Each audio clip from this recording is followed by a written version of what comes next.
Welcome everybody to the WAVEcast, episode 9. Yes, I had to check that. It's your source for everything WAVE Project. It's our way of connecting you to what's going on with WAVE Project, how we're out in the community serving around Metro Detroit, to help inform you about not only where your donations and support and how your volunteerism is helping out, but also we really try to do our best to paint a landscape to help people understand what's going on out there, to give them a little bit of a window of people experiencing homelessness, what services are being provided to them, and even in certain cases, what organizations are really out there trying to make a difference and help. We call that our partner spotlight, and today we're going to have one of those episodes. We're so very happy to have one of our most consistent partners, More Than a Bus, with us today, and their executive director, Jennifer Miller. And just to set it up, what I would really love to happen in this episode is not only for you to get an idea of who Jennifer is, but to really understand what More Than a Bus is all about, why they jumped into serving people experiencing homelessness and people in need, and what that looks like out on the streets, because we very well know that so many people have busy lives. They have plenty of things in their day, and although they might be moved by the cause of homelessness, we might not necessarily know what that looks like or where we can send our dollars or spend our time volunteering. And that's what these episodes are all about, just to give our people connected to serving people experiencing homelessness in Metro Detroit, an opportunity to get a variety of organizations and information related to that. So without any further ado, I would like to introduce you to Jennifer Miller. I'm going to go ahead and clap for her. Hi, Jennifer. How are you doing? Hello. Good. Thank you. Thanks for having me. That's a dorky pattern I've developed here, clapping for people that come on my podcast that I'm sure like two people use or watch or listen to. And I'm even dorky enough to call it my podcast at this point. But Jennifer, I want to say right off the start here that you are fantastic and wonderful. And this is one of the unique instances in which you and I have talked on the phone. And I'm not sure, I think we met once or twice at a barbecue way back in the day. But I say this all the time. I am not smart and I'm a teacher. So I forget that often. But it's wonderful to see you, and by the way, I love your backdrop. It's awesome. Your pictures and the flowers. Yes. I wasn't taking pictures down for this, so I left everything in place. That's right, yeah. This is my office, yes. Beautiful mosaic there. You're putting my closet door to shame behind me. That's how creative I am. But I did wear one of my favorite T-shirts today that you acknowledged. I do like that T-shirt. That's a good one. People over profit. That's right. That's what's up. So, Jennifer, I'd like to start off by just, setting it up. You are the executive director of More Than a Bus, and you are another grassroots nonprofit right here in the Metro Detroit area. First, before we jump into that, I'd love for you, as you did a little while ago for me, to just kind of tell the folks who you are, a little bit about yourself, your background, your history, your family, whatever you want to share. Who are you, Jennifer? Okay. Well, first of all, thanks for having me. I appreciate it. My name is Jennifer Miller, like you said, executive director for More Than a Bus. We started off in 2019. Pastor Nate Kingsbury is the founder and a friend of mine. So I actually got involved that way. Although I've been in ministry for about 20 years now, married, I have 2 kids. All my family serves with me. I love it. It's been wonderful. I did not see More Than a Bus coming. I was doing outreach to Muslims, and that was a great ministry for me. But then I started, I was actually playing cards with Nate, and he needed help with a nonprofit. So I started helping him just because I worked for nonprofits. I knew how to do it. And it just is evolved went from volunteering to eventually being employed, and now I'm the executive director. So I've always had a heart for the homeless. I think everybody makes bad choices at one point or another, or are put in situations or have circumstances that they can't necessarily be their full potential. So I don't think that should be judged. We should instead love on them. So that I've always had that heart. I've always wanted that. But it's nice to do it now, actually, as my day-to-day living. So I'm very blessed to work for More Than a Bus. That's so awesome. I loved the phrase you used, like you didn't see it coming, right? Yes. So if you can maybe expand upon that a little bit, what was that decision process like? What, did God do through you and in you when Nate connected with you? And the only reason I ask is I think there are so many people that might, associate with that, a calling, a nudge, what did that look like Right. for you? So I have always tried to live. I mean, obviously, I don't always do this perfectly, but my husband and I always try to always seek God in everything. So while I was working full time out of the house. Previous to that, I had worked in our house. So I was always available for our children, always at home, juggling a lot of things, but able to work and be a part of their life. My children are 19 and 17, so we're getting towards the end. And it was like, oh, time's running out, and I'm missing some things because of it. So I wasn't actively looking for anything, but I had prayed to God, if you have a different direction, make a way. I'm open to however you want to use me, guide me, direct me, whatever. So when this happened, I spoke to my husband and I said, this is kind of crazy that this is all, it had been like 9 months of me working with Nate on top of my job. And it was a lot, Yeah. but I still wanted to serve, so it was fine. And then Nate just said, I think you need to come on. I think you need to run this. And we both said, well, there's God telling us the perfect solution. I'm gone a lot, but I also am home a lot. So I'm here for the end till they head off to college, which is a blessing for me. Like I said, I love what I'm doing. So it's been great. God is good. He is all the time. So pretending as though there's somebody listening that has never heard of More Than a Bust, has never seen your program, which is awesome and fantastic, by the way. Thank you. Explain it for people. What is it? What do you do, and how do you help people experiencing homelessness? Okay, so More Than a Bus is a concept. It was incorporated in 2019. It's based off of a mission trip that Nate had taken back when he was younger, like 19, 20 years old. And when he was talking to this man, every night they went and fed the homeless. And he finally, the same man that he saw each night, offered him his sweatshirt. And the man was touched by that and offered to have Nate sit down next to him and just opened up to him. Wow. And at that point, Nate said, it's about the relationships. I was just thinking that, yeah. Yeah. So our ministry, our goal, our mission statement, is to provide hope to the hurting in the cities where hunger and homelessness exist. But how we do that is through impact. And the I stands for immediate. Our goal is to meet their immediate needs. They need to eat. So we feed them.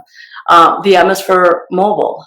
We go to them. A lot of people who are homeless, they don't have transportation. So to ask them to come to us at a certain location doesn't always work. So this way we find a location we can go to with them. Yeah. We do P for partnership, A for authentic relationships, C for consistency. We believe we need to go every week to the same location. How he did every night to that man Basil, you build up the relationships and you learn their names, you learn their struggles, their situations. And by consistently going there, them knowing they can count on you, you build up a trust. And of course, the T is for transformation. And our goal is that their lives can be transformed, that they can know Jesus Christ, that they can overcome whatever obstacles they are that are prohibiting them from living a life off the streets. So we have a bus that we travel to different locations. Inside are seats for our volunteers. We have storage, but then we also have like a little kitchen area with a sink in that. We prepare the soup at our commissary kitchen, which is Simpson Park, who has been a huge blessing to us. Can't say enough about them and how much they've helped us in our beginning stages. Just always providing for us, allowing us to use everything, their kitchen, park our buses there, just wonderful people. We prepare our soup, we put it on the bus, we drive to our location, we open up the door, and we serve. We pass out hygiene packs, we pray with the people if they need prayers. We log this all, so the next time we go out, we have a core team that goes, but we also bring extra volunteers that we can go over some names with them. If you see, for instance, there's a man, Jewel, at a site that we see in Pontiac. He's going to ask you, are you a Christian? Ah. And if you say yes, he's going to say, no, you're not. You're a child of God. Oh, so at this point, when I see him, he says, are you a Christian? And I say, no, Jewel, I'm a child of God. So I tell everybody, this is going to come if you see Jewel today. And then he's going to quote scripture, and he just wants conversation. He likes to talk about the Bible. So we chart these things so we know next time we go. But that's part of the relationship building, that when we go back, we can say, did you get your apartment? Have you gotten anywhere with you? Like a guy lost his phone. Did you get another phone? Different things like that. We try to. Wow, that's amazing. And, as I hear you describe all of that, the thing that really comes to mind, and it's also so true for us, is as a smaller nonprofit, we are only able to do what we do at Wave Project because of the kindness of so many others, volunteers, partner organization. I forget the name of your base station there that you mentioned. What was it again? Simpson Park. Yeah, and for us, that's so essential. And I hear you describing the same thing. If you could just dive into that a little bit. I know that Nate, first of all, can you describe for everybody or explain for everybody who Nate is, where he's from, and kind of where he's at around Metro Detroit? Yep. So Nate Kingsbury is the senior pastor at Stony Church on 26th and Jewel. He's been there probably about 3 years, maybe 4. He was a youth pastor previously, senior pastor. I believe he was senior pastor last church also, but senior pastor currently. Nate is phenomenal with people skills. He can talk to anybody. Everybody likes him. He's very easy to get along with. He has the perfect personality for going out and just loving on people. So a lot of people, when he goes with us and they watch him, he's so gifted at it. It's great to watch. He had this vision or dream since he was in his 20s. He's now in his 40s. So seeing it finally come to fruition has been good for him. It's been a blessing. He loves it. Yeah. He finds us whenever he can serving. Obviously, he's senior pastor, so the church is his focal point. That's why I run it, and he doesn't. You can't run 2 organizations of that size, definitely. But he's just he's a blessing to more than a bus. He's hardworking, and he didn't give up, and he got the resources he needed to get it going. And so it's been great to work with him. That's awesome. And I actually, as you're saying that, I remember when we, decided we were going down this path, you all actually came out to a barbecue and were checking out what was going on as you guys were ramping up to lunch and those things. So God bless Nate and God bless all of you.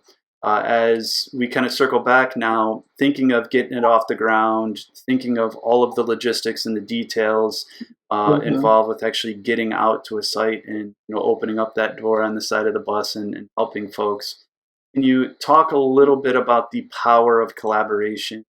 Just, I don't know, I say it all the time, the news, you see a mixture of stories on there, and I know that certain things get ratings, but my feeling is there's not enough of the good stories that are told. So, and within that lens, can you talk about how collaboration and community organizations, or even different churches, really helped you all along the way? Mm-hmm. Yeah, most definitely. That was one thing actually that I was probably the most pleasantly surprised about, was the partnerships. Like all the different organizations that I've come in contact with, everybody's the same. We're all like, we're in this together. How are we going to get this done?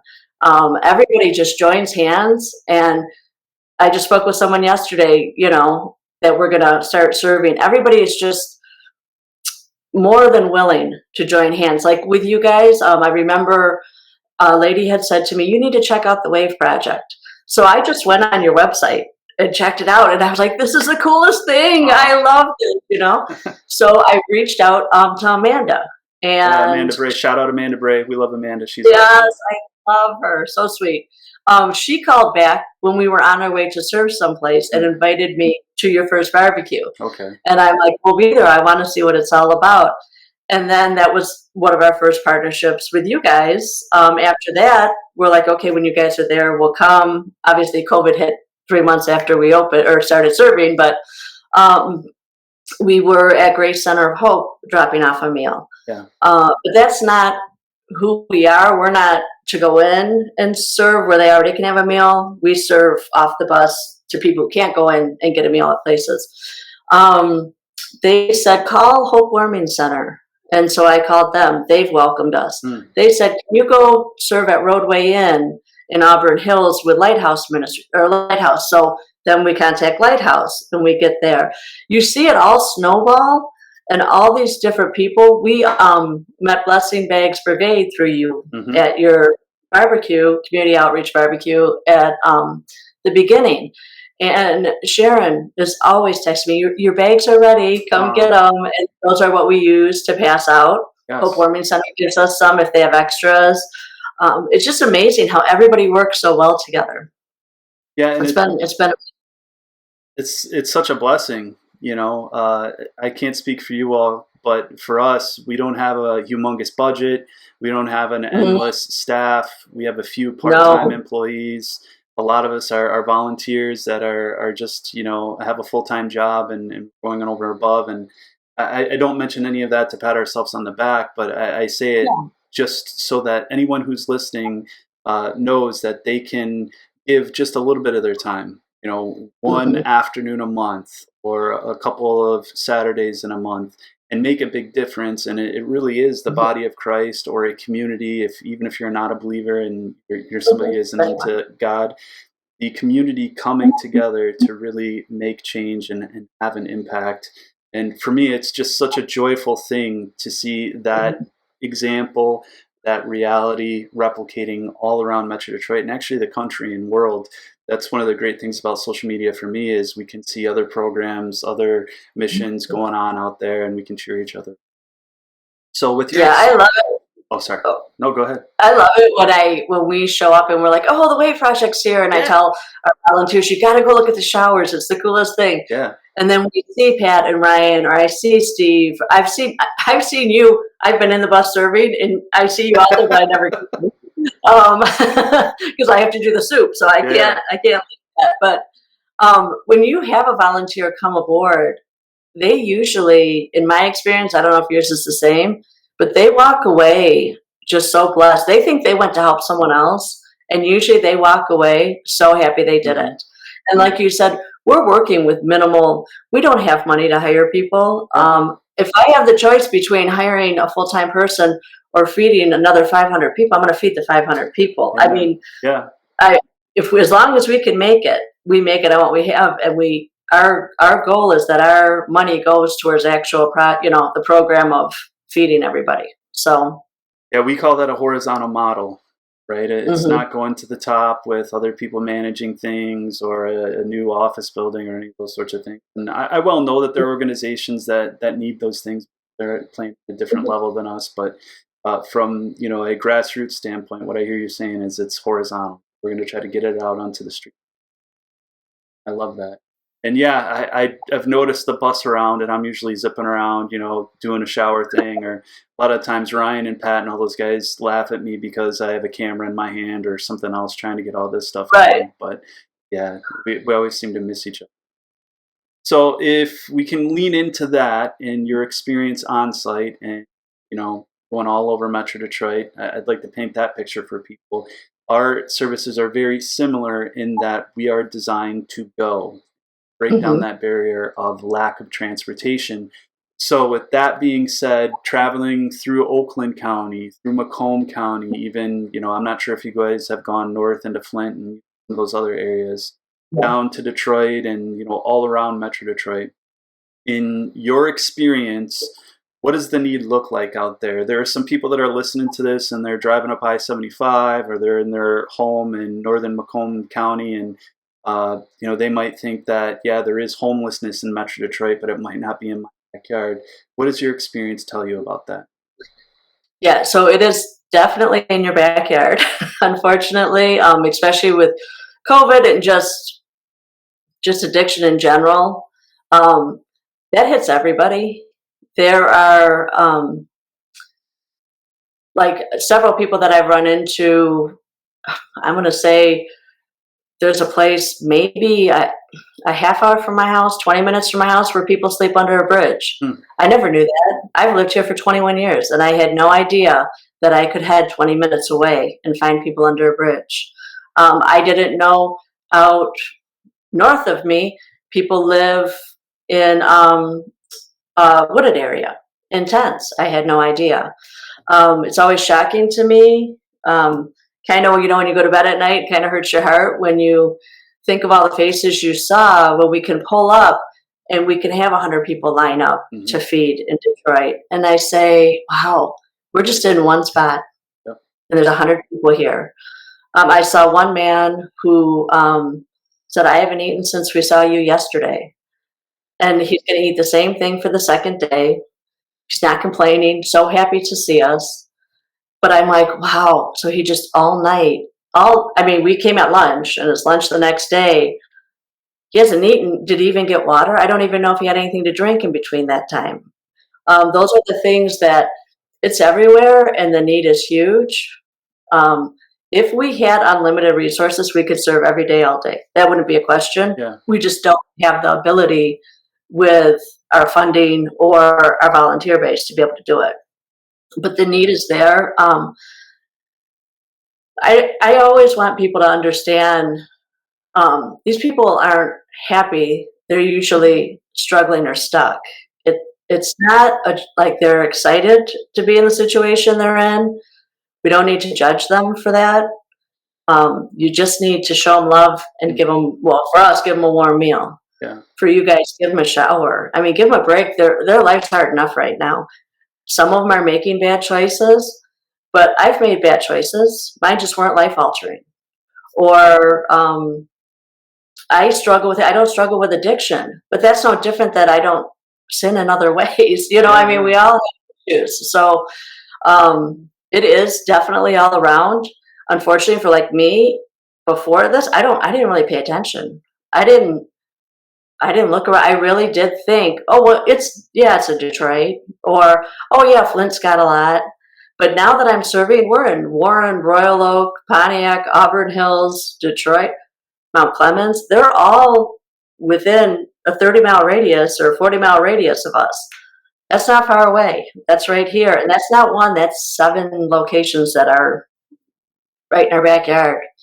So yeah, it's there's a huge need to help these people. Yeah, it's interesting. You mentioned, a certain distance from your house. We launched the Essentials van this last week, Mhm. and Yes, I was there. part of that process for us is we, of course, accompany the Wave Project shower service when possible, and there aren't those resources on site. But it's also Mhm. designed to go to areas that we know there are high traffic or a high need. And the first day that we launched it, we were in Warren. Like you Mhm. said, we went over to Royal Oak, served plenty of Mhm. people. But then, when we were able to, we made our way down, Woodward to about 8 in Woodward and pulled up to a bus stop. And there were some people that were definitely. But in that Mhm. entire day on our way back, when, we made our way back to Macomb County and we were almost back to where we store the trailer, shout out to Wall Tents. They're fantastic and wonderful for all their Yeah. generosity. I keep saying shout out like I'm cool or something, like people like me. Sorry about that. I'm such a dorky middle school teacher. But anyways, on our way back, we stopped at MacArthur Park in downtown Mount Clemens, which is a beautiful park, and it's right there on the Clinton River. And anybody who knows the area knows that sometimes that there are some people hanging out there that are in need or might not have somewhere else to go. And we pull up, and right away, people come over to the van, and it's what it's designed for. So we absolutely want to Mhm. help people. And as that crowd, said thank you and moved on, we're, making our way over to Clinton River Road there, and we get stopped again by more people that are physically running towards us to stop us Mhm. to get some essentials. And we, of course, again, assist them, and they're grateful. And when they're moving on, another group comes through. And I just couldn't help but feel and notice in that moment that I was 10 minutes from my front door. Hmm. Like Yeah. 10 minutes from my front door. And I know that you and I don't share this to make anybody feel bad or guilt trip, No. but it's just an awareness thing. I loved your terminology, whether struggling or stuck. That's beautiful, and I'm going to steal that and probably say that it was my idea later on. But Go ahead. It's all yours. that's perfect, and we can't put a blanket on everybody, but a lot of people I see are struggling or stuck. And Hmm. for us, as you said, it's all about sharing love and helping them along. So beautiful. Yeah. I do want to bring up, I know you've seen it where the people are coming to get what they need from you, get the supplies they need from you. This past weekend, you guys had your new, what's it called? The essential? The essentials van, yeah. Yes, the essentials van, which is very cool too. Um, but a man came up to me and he said, "I'm so hungry. I'm so hungry. I need Mm. food, but I've got to get my backpack." He wanted a backpack from you guys. Oh, okay. So he was torn. Oh, He didn't want to wait for soup in line for us, but he needed to get his backpack. And that desperation in his eyes, choosing between eating or getting the supplies he needs, hygiene, whatever else to make it through the week, or new clothes because he's been in his for a couple weeks. It broke my heart. I said, "Sir, we will be here. Go oh, get your backpack and come back." But I thought, do I have to sit there and choose every day whether I'm gonna eat or whether I'm going to get deodorant or a toothbrush or toothpaste or a new shirt or a new pair of underwear? We don't face that. And that when they come to you like that and you see that desperation in their eyes, it touches you. You have to think twice about, like, for me, it's a no-brainer. I want to love on them. I want to say, "I'll wait till 5 o'clock if you need to go wait in yeah. that line," because I feel horrible that they have to make those choices. But that's where they're at. I was not aware of that story, and there are so many similar stories throughout our experience. But you're right, that's heartbreaking. It actually leads me to another thought that I know your organization and ours and so many out there will stay as long as it takes. You Mhm. My guys actually make fun of me. I'm the schedule keeper and the schedule maker, and Yeah. they're scheduled from 12 to 2, but many times there until 3 or 3:30, making sure that the extra 5-10 people per hour. I know Mhm. you all are very similar, but it speaks to the desperation and just the climate and lifestyle on the streets, that Mhm. I have this urgency. I have to protect. I have to find. I have to secure, and just that level of desperation, as you were saying, it is heartbreaking. Yeah. Even though they know us and they hope that we would stay and provide if we can, it's still like this depth of desperation. Of course, we're all trying to help out with. Shakes you. Or Yeah. Yeah. Well, we're so grateful to be partnering with you all. And one of the things that we're really big on is trying our very best not to replicate services. There Mhm. can never be too many meals for the homeless, or there can never be too many clothing closets or mobile clothing closets or those sorts of things. But for us, this works best when you can do what you do really well and we can come alongside you and add something to that. And I think that's been a beautiful part of our partnership. If Mhm. you could speak about that, the idea that you all literally, if people can think about this, imagine the school bus that you drove to school in as a kid. These wonderful people at More Than a Bus imagine, like, okay, that's fine, but let's take everything out of it. Let's build a kitchen. Let's build a service window. If you could talk about the idea of your unique service going out into the community and your path in being a mobile soup kitchen and not replicating services and partnering with others, where has that led you? Well, like with the Wave Project, when we partner up with you guys in Detroit, um, you guys can pull in, we can pull in. We plan at the same time, pretty much. People start showering. They come over to us. They're all excited because they're clean Mm, and they're going to eat. They like when you see somebody come out of the shower and come get their food and they're clean, have new clothes and been fed. They are in the best mood ever. game changer. Um, it is. It's amazing. So I love that part of it. That's why I love the partnerships. I love that and the other people that are waiting for a shower can eat whatever. I love that we're mobile in that not only if we go one place like Detroit, the Team Wellness where we are with you guys, but if we're going back and we see a bunch of homeless people, we can pull off and Yeah. offer them. The way it is with ours, we open up, we got actually a bus that has a handicap ramp in it, took the ramp out so that door opens where the wheelchair would have went in, and we just flip a shelf up and we can just feed people that way. So to be able to drive around, all we need basically is full tank of gas and some soup in there, and we're good. When you partner with other organizations, depending on where we go, some of them we don't pass out any hygiene packs. They don't need them. They have them there, or like you guys have them, or same with clothing. Some they don't need it. Other places we go, they need everything. So with the bus, we actually can store a lot on it because it's bigger. Yeah. So we're able to pull out what we need when we need it. But then we may not use any of it that day. Designing the buses has been fun just because space is like now we have a bus that's a 15 passenger instead of the huge one. Well, we still have the huge one too, but you have to figure out how to fit everything in this little space. Like we used to go long ways, now I'm going up and down. Like, Yeah. okay, we've got to stack on top and unstack to get out, and everything fits in appropriately. And it's just a cool concept. People on the street, well, I'm sure they do it to you guys with the trailer. You see them stop next to us. They're like more than a bus, more than, and they'll look it up, and then they're like honking their horn, thumbs up to us. We have people call us. We saw this big bus on the road, and we want to know what you're about, and we're like, come join us.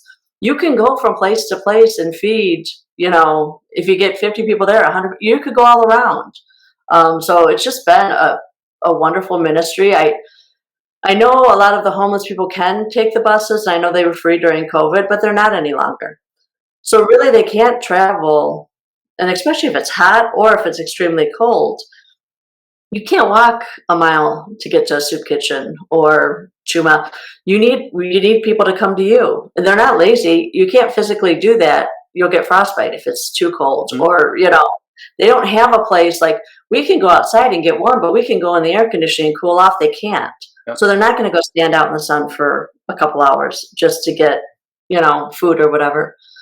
So being mobile is definitely a key. Consistency is huge. Being there, you guys do that. They know you're going to show up. So if they are going to walk, they're going to walk that day because they know you're going to be there. We don't miss. I mean, if it means that we have 3 people as opposed to 10, we do it. They, do what you got to do, but you don't not show up. Most of them have been betrayed or don't have a lot of trust in people anyways. So if we can show up consistently and they can have a little trust in us, then we have the ability to start trying to help them. Yeah. So That message of consistency is so important. It doesn't have to be every single day. I work in Lake Orion, and there are a couple of individuals that are experiencing homelessness that are very visible. And I have a really good friend that lives out there, actually a family, and they talk all the time about how maybe not every single day, but whenever possible and consistently, they've given some food or some essentials and gotten to know this individual. It's like any relationship, it builds over time. They feel like they can count on you. They might be willing to open up a little bit more. They might be willing to accept some help or guidance that they might not have been open to otherwise. So I think that message of consistency, both on an organizational level and a personal level, is really important. And it's sketchy for some people. It's a big leap of faith to enter into that moment, and we always encourage people to do so safely, right? Right. But I love that. I get this a whole lot, and I'm not sure if you do or not, but a lot of people are creative and wonderful, and people are built in all different ways, and they might feel motivated to start a nonprofit or to start a ministry at their church. And I'm just wondering, as you think back on this crazy journey that you're on here, what would be, kind of the basic pieces of advice that you would give somebody who says, I have this idea, I have this population that God's put in my heart, I have this cause that I want to run towards. What advice would you give those people? So obviously I feel one of the most important things is prayer. If you feel led, pray about it. If it's God's will, He's going to open the doors and it's going to happen. We have watched over and over again the amazing things God has done that I know was not of us. It was not our doing. It was totally His. Obstacles we face that are just removed that we couldn't remove on our own. If you're passionate about something, um, it is hard work. There are a lot of days that, what do they say, like ministry is messy or whatever. There's a lot of days it's hard. Um, but I serve an amazing God, so I keep that at my front of my mind all the time, that I want to help these people, and I'm just going to trust in God to get me through it. And He has. And if He doesn't, then He's closed that door and move on a different way. But the need is there for people, and if you have a passion for it, definitely go for it. You don't know how to open a nonprofit, someone will help. I'm helping someone else right now. Yeah. Because they've never done it. We all help each other to get through whatever we need to get through and to get the job done. But if you have a passion, definitely. I mean, look where the WAVE project is in More Than a Bus. It's been a year and a half for us. We were supposed to be in like 3 cities by the end of the first year. We were in the first month. Yeah. We're going to add 1 city on the next year. We've added, well, I don't even know, we're at 7. So it grows beyond wherever God takes you, He'll take you. But definitely put in the hard work. It's worth it. It's definitely a blessing for me when I go out. If I actually get kind of fed up with the administrative part of it, the paperwork, the licenses, the whatever, go out and serve. Making because schedules. Yes. Well, we don't have to get volunteers, but you just you go out and serve, and it's like your tank is full again. You're ready to go. When you get at the grassroots level and you're out on the streets and you're doing the ministry and you're doing God's will, then you seem to, all of a sudden you're re-energized and you're ready to go. So I would definitely tell people to do it, but don't think it's going to be a walk in the park necessarily. Well, and I love your point that you don't have to do it on your own either. So for me, one of the pieces of advice I always give is doing exactly what you and I are doing. If you're interested in serving the homeless, try to connect with, talk with, meet with, attend events related to that, and just ask questions and ask for help. I think a lot of people really don't want to bother other people. They feel like they're, a hindrance or they're being annoying. And it's exactly the opposite. In the nonprofit space, in the ministry space, just even in life, maybe it's the teacher in me. If you don't know something, ask respectfully, Yes. and be persistent. And as you said, you'll be amazed where that takes you. You thought you were going to be in 1 city, you're in 7 cities, or Right. is. So that's one of the pieces. So I'm not saying as much because I'm complaining, because we have been blessed, more than I could ever imagine.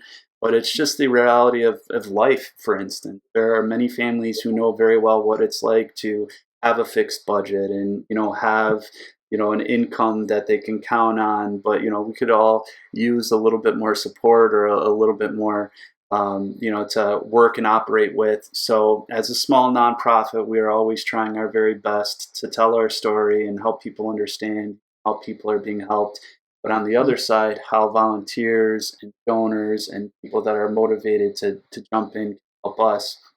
I don't mean to put you on the spot, but I know you're a small nonprofit as well. So where do you need help, and how can people connect with you, and be as detailed as you like, any programs you have coming up, any challenges you're having, speak to the people out there. If they like what they're hearing about More Than a Bus, how can they assist you? Yeah. You're definitely right. As far as, we have been blessed and I feel blessed, but we do have needs. We've grown faster than we ever thought we would, which then puts the need, for another bus, because we do serve several locations back to back. But ideally, if we had more volunteers, which we have certain groups that people are so dedicated. It's hard in the summer. Right now, in the summer months, we need volunteers. Like on a Saturday, we get 5 or 6 people, which we could totally do it with. But sometimes I'm scrambling to get to 6. We may have 4 consistently, but everyone has summer plans. there are a lot of people, they're not comfortable with physically going and serving, or they actually can't go and serve. Yep. My family serves, my father can't, he's disabled. They donate to us monthly. I can count on that income to come in, so that I know when somebody calls me and says, we need help, can I do it? I mean, can we really afford to do it? You can't add sites on if you don't know if you can have the money to make the soup, you know? Donations are huge for us. Reoccurring, anything, any part of that. Prayer, we appreciate anybody who just wants to add us to their prayer list. Lift us up daily, we need it. You know, I mean, we struggle, there's different struggles. Like we said, donations, with the bus breaking down happens, that we pray against that all the time, that we can truly make a difference in people's lives, that we have all the funds we need to not have to worry about that, instead just being able to go love on the people, that we have a full bus of volunteers. We encourage with people, if you have a home group through your church, small group, something like that, we have home groups that have come and served together. It's great to serve as a team. You will grow closer to people when you're serving together. Well, you're already doing life if you're in a home group together, but go serve together too. Yeah. It just takes you to another level. We have churches that send out groups. We have River of God is bringing a group this weekend to serve. And when I watch that and I see those people all working together and laughing, and I'm like, they're going to go back to their church, and when they go to church tomorrow on Sunday, they're going to walk in happier because they were able to serve together the day before. So yeah, definitely volunteers. Funds are always crucial for us. Everything that we do, unfortunately, is based off of if we can afford it, you know, and I don't want to operate that way. I want to operate that we can just take on everything. So funds, volunteers, and prayer. Those would be the three things that I would ask from people. You can sign up on our website to volunteer. If you go to morethanabus.org, you can fill out the volunteer part, you submit it. It'll take you to Sign Up Genius. You can look at all the days and times that we have open right now to serve. If you want to donate, there's a donate button. If you want to mail in, you can mail in to our P.O. box, which is also on the website. And then the prayer needs, you know, just add that us to your list and you'll be set there. Well, I know this might not be, you know, traditional or expected, but we, you know, tend to be a little bit outside the box here. So I want to speak to anybody that's listening. And if you are intending on supporting Wave Project and you hear More Than a Bus and about More Than a Bus and all the things that they're doing, I say donate to them. I say volunteer with them. You know, I don't say as much to seem like we're putting Wave Project on a pedestal, but we truly believe in what More Than a Bus is doing, and we want to encourage you. Volunteer with them, donate to More Than a Bus, pray for More Than a Bus. You know, they are truly, truly going out into the community, being the hands and feet of God, and loving on people, and providing the most essential, you know, need, or providing to the most essential need. They're doing so with joy and happiness and love. So we just encourage you. Morethanabus.org, right?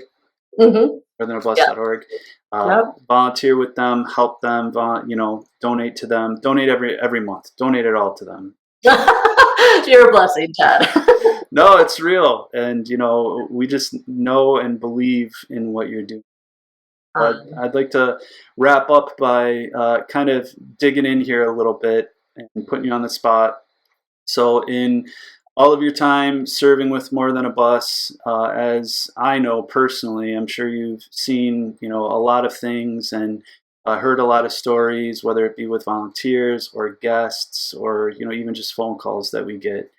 I just wonder if one story, one situation, you know, comes to your mind right away that you could share with us about your experience related to serving people in business. Yeah, probably one of the best experiences that we have had through More Than a Bus is with a band named Lonnie. I'm going to share this story with you because our goal is to share Christ with people and that they get to know Jesus as their Savior. And we were serving him, and he was sharing his story and his struggles with one of our volunteers. And she started talking to him about Jesus and his love for him. and how he can transform them, and God can give him the strength to stop. He was actually an alcoholic. His daughter was killed, Mm. and then because of that, his wife committed suicide. Mm. Because of that, he is an alcoholic. He said, I can't get through the day. They were my two people, they're gone. And basically his life went from our life to a child dying to then the wife taking his, and he just can't function without alcohol. She started to speak with him. She said, do you want to know Jesus? They went back and forth. She ended up praying with him to accept Jesus as his savior. And maybe 5-10 minutes later, he went into a seizure. He went to the hospital and he actually passed away. Oh. But that was our ultimate, like, you loved on him, you showed him Christ's love, you were able to pray with him, and he passed away. We don't know how much time we truly have with people. When I heard his story, I would love to believe that my faith is strong enough if something like that happened to me that I wouldn't turn to alcohol or drugs or something like that. But I don't know. I mean, I love my children. I love my husband. That's a lot to take on, and I believe God can give you strength for anything. But if he didn't have faith, that would be huge. I'm not sure that alcohol wouldn't be the answer for many people in their minds. So you see someone who was just living life, and their life totally changed. Them becoming an alcoholic, going to the streets, to having a seizure and passing away, all in this short period. So to me, that's why I don't judge people when I see them. That's why I just love on them. That's why I want them to have the security that I do in my eternal life. And that's why I want to meet their basic need. Everybody deserves to eat. Everybody deserves a shower. I mean, these aren't any grand privileges. This is just basic. And so I think we all think of Lonnie a lot because he could have been any of us. That could have been any of us, except for the faith part. I have accepted Jesus. So, and he hadn't had faith at that point, up until that point. But it was a very touching situation for us. God bless you guys for stepping into that, and even the wisdom to rest in that, and remember that. I think it's powerful when you say that none of us know how much time we have. I actually, throughout this last week when Father's Day came along, I started thinking about some of the fathers that we've encountered. There have been even some instances where father and son are both homeless, or taking care of each other as best they can on the street. And one of the gentlemen that came to mind was a guy that came with his son, an adult son, but a son, to our barbecues early on. His name was Dale. And we got some of the most awesome photos of him getting a haircut, and he just had just this awesome look to him.